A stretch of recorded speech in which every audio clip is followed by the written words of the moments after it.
Take a group of good friends, a lazy stream, and a bright summer's day. Add enough canoes to go around, and you've got a surefire formula for fun and relaxation. And there's the added bonus of fresh air and exercise. With few exceptions, no matter where you live, there's a good canoeing stream within a few hours' drive. Whether you own or rent a canoe, you have an opportunity to escape to a wonderful world of water and nature. In paddling, like most other activities, there's a right way and a wrong way. Getting started the right way is simple. Master a handful of basic strokes, learn a bit about reading moving water, and you'll be off to a good start. Then you'll be able to make the canoe do what you want it to do and not what the river wants. Today we're joining forces with a group of Indiana paddlers for a trip down the Hoosier State's Wildcat Creek. Come along. You'll have fun. And you'll learn the basics, which make canoeing both easier and safer. Canoes and paddles both come in a wide variety of materials and designs. Each will have its own handling characteristics and subtleties. For our purposes, we'll define a good generic canoe simply as one which its owner uses and enjoys. And while we're on dry land, let's settle some other definitions. The bow is the front of the canoe, and the stern is the back. Now these side rails are called gunnels, and the crossbars, thwarts. Now the gunnels and thwarts help to maintain the canoe's shape. Got it? Bow, stern, gunnels, thwarts. Let's take a look at some paddles. While they all have either straight or bent shafts, they all have three basic parts: the grip, the shaft, and the blade. Now, regardless of design, their purpose is the same: to move the canoe through the water. Now, the power face is that side of the blade which actually works against the resistance of the water. There's one other essential piece of equipment. Federal and state laws require that all boats be equipped with one Coast Guard-approved flotation aid for each person on board. Now, most experienced canoeists opt for a Type 3 flotation aid. A good one is light, comfortable, and cut to allow freedom of movement. You'll hardly know you're wearing it. And wearing it is the key. When you need a flotation aid, you need it on, not somewhere in the canoe, or worse yet, strapped to a thwart. There are several other pieces of gear which will qualify you as a well-equipped paddler. Sandy's laid out the contents of her waterproof gear bag so we can take a look. Now, a hat and sunglasses are handy, particularly late in the day when the glare of the sun on the water cuts visibility. And, since weather can be unpredictable, it's wise to pack rain gear and a warm sweater. If you're really off to the boonies, a map, compass, and good guidebook are essential. A flashlight with new batteries and some munchies prepare you for times when you've misjudged your distance and you're out on the water later than expected. Now, a whistle lets you signal between canoes or call for help with 3 sharp blasts. And finally, there are 3 essentials. 1, an extra paddle in case one breaks or gets lost. 2, a good roll of strong tape. And 3, a first aid kit. Well, so much for equipment. Let's head for the water.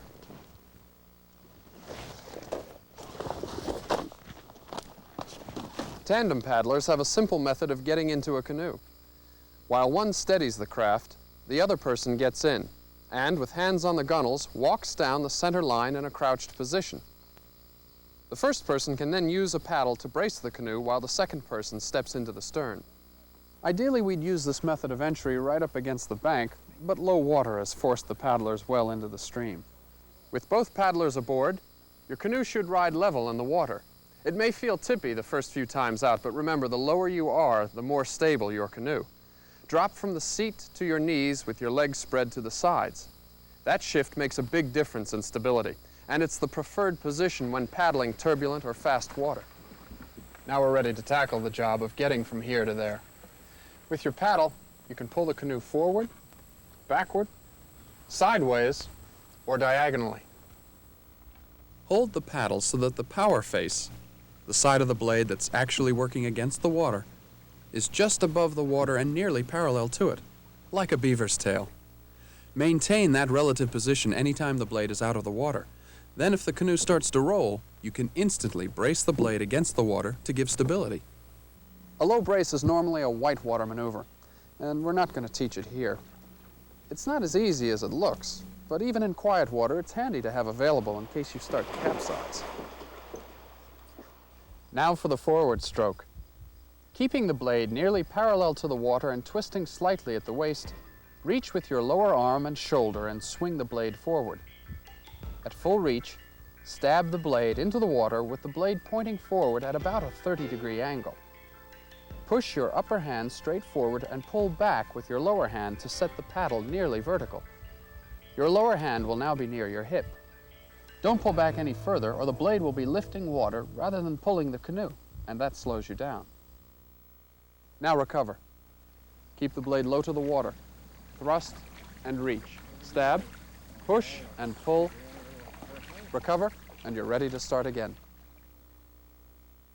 The forward stroke used in reverse becomes the reverse stroke that slows or stops the canoe. This may feel a bit strange at the beginning, but the strokes will quickly become second nature. You soon realize that the stern paddler overpowers the bow paddler. The result? The canoe turns away from the side the stern paddler is using. Well, that's normal. The trick is overcoming that natural turn, and there are several ways to do it. You can switch sides frequently. Marathon canoe racers are interested in optimum efficiency with no loss of forward speed. So one of the two paddlers, usually the stern, will anticipate when the canoe is about to veer and will call for the switch. Hut is the standard signal. Switching equalizes the strain on your muscles and moves the canoe in a straighter path. There are other means of keeping to the straight path. The J stroke and its slight variation, the modern J, are frequently used by solo paddlers and work well when used in the stern of a tandem canoe. Begin the J as you would an ordinary forward stroke. As the paddle shaft approaches your thigh, turn the thumb of your grip hand down toward the water. Watch. Turning your thumb down changes the angle of the blade and forces it out away from the canoe. Let's take it slowly. As your grip hand turns, so does the blade, and it is ultimately forced out. Thumb down, blade out. Recover and try it again. It takes practice, but stay with it. The modern J is essentially the same stroke, but with an added kick. As you near the completion of the stroke, bring the paddle shaft against the gunnel. Now pull in with your grip hand, using the gunnel as a fulcrum to force the blade away from the canoe. That added force simply brings the boat around that much quicker. The J.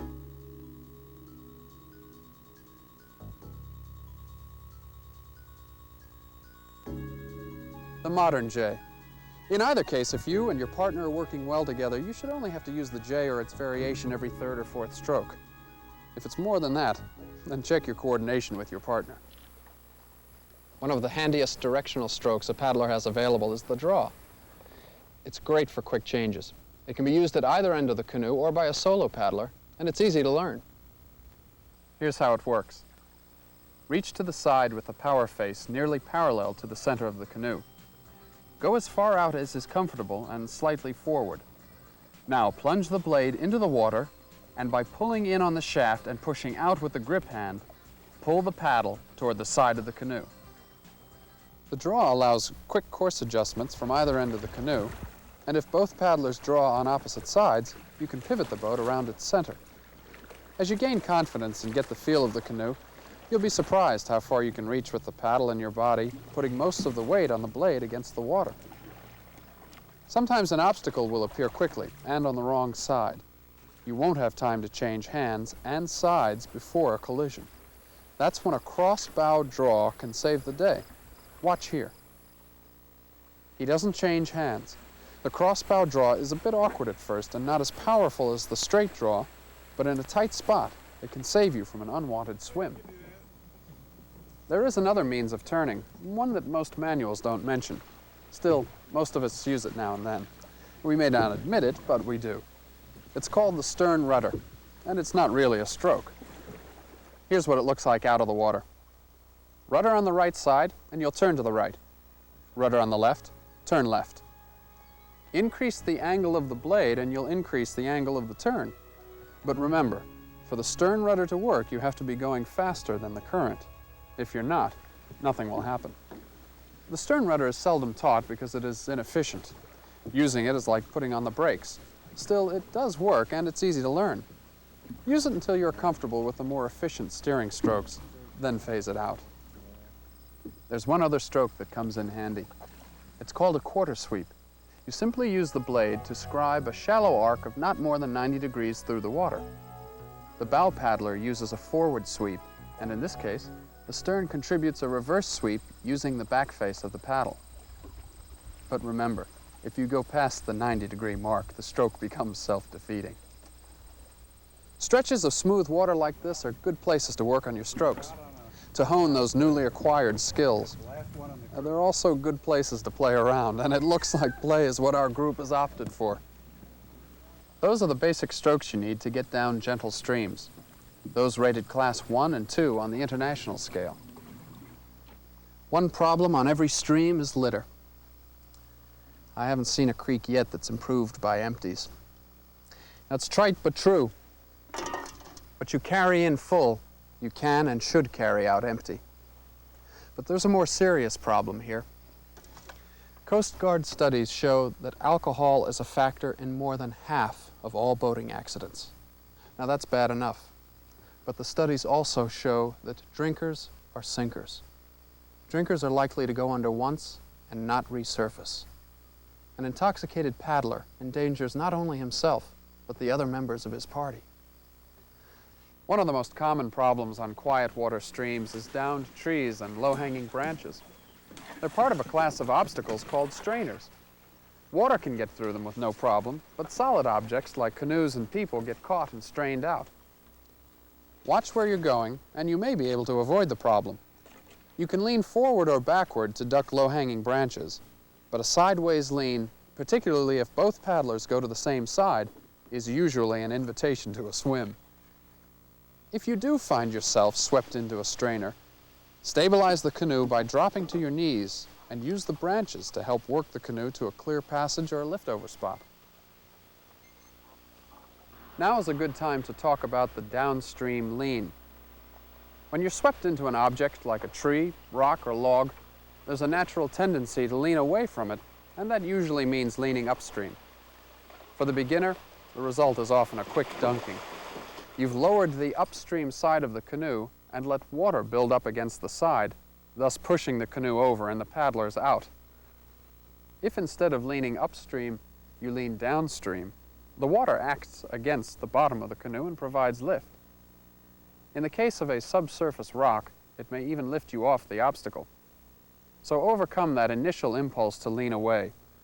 By leaning toward the log or rock, you'll stay in the canoe a lot better. There are a couple of tight spots ahead. Let's follow Russ down this chute and learn one of the basics of water reading. He's following a smooth tongue of water that forms a downstream V. Hold it right here. See what we're talking about? The smooth water is trailing off to a point that points the way to the best route through the rocks below the surface. And the regular ripples at the bottom of the V mark the continuation of the route. We'll bottom out a couple of times at this water level, but still we've picked the best path. Now, this could be a problem. With low water, the only paddleable route hugs the right bank, and as is often the case, there's a log in precisely the wrong spot. Here, the bow has trouble with shallow water and can't get a good bite on her cross draw, but persistence pays off. Then it's back to the right side, and both paddlers draw to bring the canoe onto course.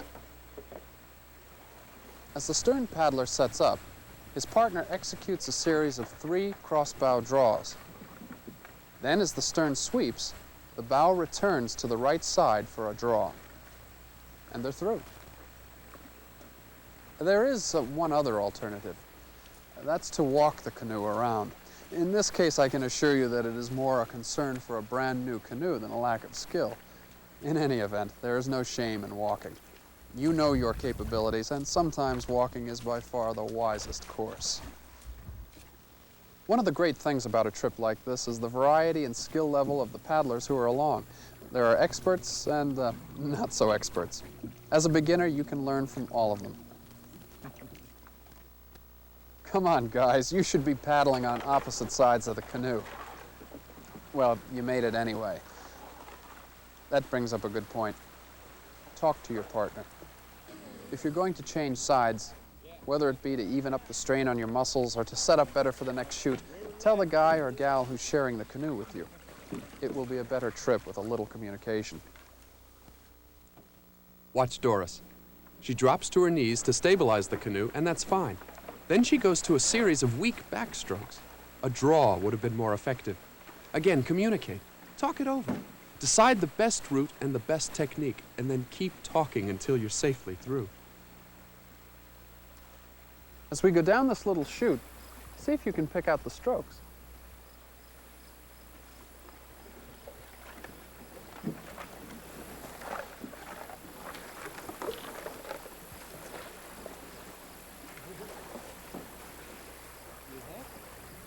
Did you get them? Let's try it again. A pair of crossbow draws and then back to the forward strokes.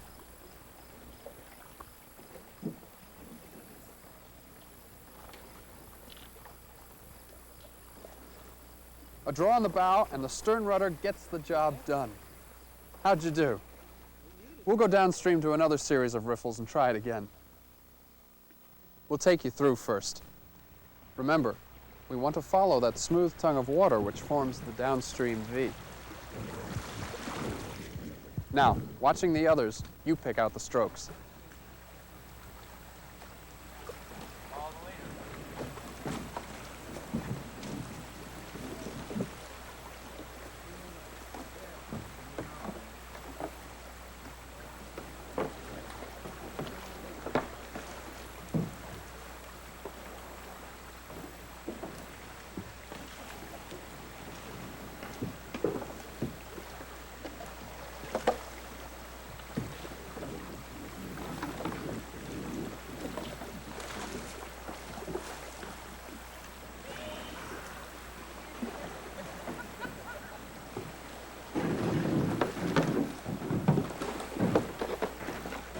Let's go through it together.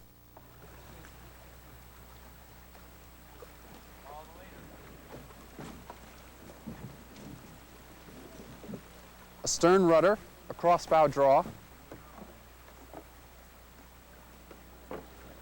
The same, a stern rudder, and this time a series of crossbow draws.